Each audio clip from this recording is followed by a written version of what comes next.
Hello, today I will be comparing NUPANT 12 cup coffee maker 1.8 liters versus double coffee brew station.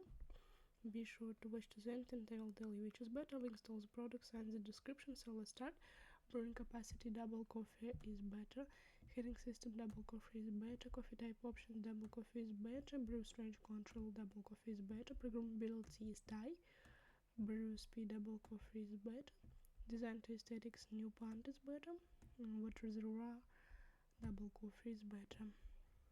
Ease of use NUPANT is better. Clean maintains NUPANT is better. Price NUPANT is better. Versatility double coffee is better. Warmth retention double coffee is better. Brew quality double coffee is better. And eco-friendliness is high. So if you want to get the most powerful durable device, it will really taste good making coffee, then the best choice will be double coffee brewer. The link to buy this in the video description.